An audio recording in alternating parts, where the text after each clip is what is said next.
பாரதி ராஜா சாருடைய பையனான மனோஜ் பாரதி ராஜா நேற்று அகால மரணம் அடைந்தார். மனோஜ் பாரதி ராஜா இவர் பேசிக்காக நமக்கு தெரிஞ்ச ஒரு விஷயம் என்ன அப்படின்னா, அவர் ஒரு நடிகர். கடைசியாக மார்கழி திங்கள் அப்படிங்கிற ஒரு படத்தில் இயக்கவும் செஞ்சுருக்காரு. நிறைய குணச்சித்திர கதாபாத்திரங்களும் நடிச்சிருக்காரு. ஒரு சில படங்களில் வில்லனாகவும் நடிச்சிருந்திருக்காரு அப்படிங்கிறது. ஆனால் இவர் பேசிக்காக ஒரு பாடகர். அது எத்தனை பேருக்கு தெரியுங்கிறது தெரியல. அவருடைய முதல் படமான தாஜ்மஹாலில் ஏஆர் ரஹ்மானோடைய மியூசிக்கில் மீச்சி இளமிச்சிங் அப்படிங்கிற அந்த பாடலை பாடியிருக்கிறவரும் அவர் தான். கிட்டத்தட்ட ஒரு 2-3 பாடல்கள் அந்த படத்தில் பாடியிருப்பார். அது மட்டும் இல்லாமல் அவரும் நடிகை மீனாவும் சேர்ந்து ஒரு ஆல்பம் ரெடி பண்ணி அந்த ஆல்பமும் பண்ணியிருப்பாங்க. நீங்கள் இப்போ கூட மீனா அதை தான் மெமரைஸாக போட்டு பண்ணியிருப்பாங்க. ஸோ மனோஜ் அந்த அளவுக்கு அவருக்கு இந்த character role behind the cinema அப்பா மாதிரி அவ்வளோ விஷயங்கள் பண்ணணும் ஆசை. அவருடைய அப்பா பாரதி ராஜாவுடைய மிகப்பெரிய ஆசையை நான் நடிக்கத்தான் வந்தேன், அதை கூட நிழலாக நான் பார்க்குறேன்னு சொன்ன ஒரே காரணத்துக்காக தான் அவர் நடித்தார்.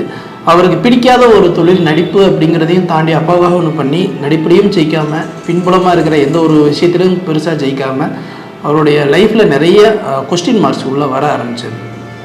ஒரு காதல் திருமணம் பண்ணார், ஒரு குடும்பம் அழகாக போச்சு. இடையில ஃபினான்ஷியல் சர்க்கம்ஸ்டன்சஸ், இந்த ஃபினான்ஷியல் ப்ராப்ளத்திலேருந்து சார்ட் அவுட் பண்ணுறதுக்கு முடியாமல் அதுக்கடுத்து நிறைய அங்கே இங்கேன்னு ஓடி உடம்பு நான் நேரடியாக அவரோட சந்திச்சுருந்துருக்கேன். கொஞ்சம் ட்ரிங்க்ஸ் பழக்கம் கொஞ்சம் அதிகமாகவே இருக்கும். அதே மாதிரி செயின் ஸ்மோக்கராகவும் இருந்துருவார்.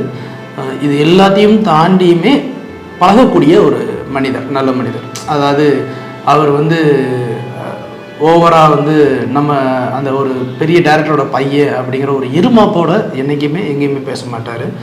ரொம்ப பொலைட்டாக, ரொம்ப ஜாலியாக, ரொம்ப கேஷுவலாக பேசுவார். சொல்லுங்கண்ணே வாங்கண்ணே அப்படின்ற மாதிரி தான் பேசுவார். அவருடைய குரலை கூட நிறைய பேர் கிண்டல்லாம் பண்ணுவாங்க. ஆனாலுமே கூட அவர் எல்லா இடத்துலையும் அவருடைய முழு முயற்சியை கொடுத்துருந்துருக்காரு. எல்லா இடத்துலையுமே முயற்சி மாமுன்னு நினைக்கிற ஒரு படம், சிவகார்த்திகேயன் ப்ரொடக்ஷன், அந்த படத்தில் ஒரு ரோல் பண்ணியிருப்பார். உண்மையிலேயே சூப்பராக பண்ணியிருப்பார் மனோஜ். அவருடைய ரோல் நிறைய இடங்களில் நல்லாவும் பேசப்பட்டுச்சு. அவர் கவனிக்கப்பட வேண்டிய நேரத்தில் கவனிக்கப்படாமல் விட்டுட்டாரோ அப்படின்ற ஒரு வருத்தம் இருக்குது. இதில் ரொம்ப முக்கியமான ஒரு விஷயம் என்னென்னா, எல்லாருக்கும் தெரிஞ்ச ஒரு விஷயம் தான், எந்திரன் படத்தில் அந்த ரோபோ ரஜினிக்கு டூப்பு போட்டது எல்லாமே மனோஜ் அவர்கள் தான். So behind the scenes Manoj அப்படிங்கிற ஒரு மிகப்பெரிய பாடகரை நம்ம இழந்துட்டோம் அப்படிங்கிறதான் ஒரு வருத்தமான செய்தி.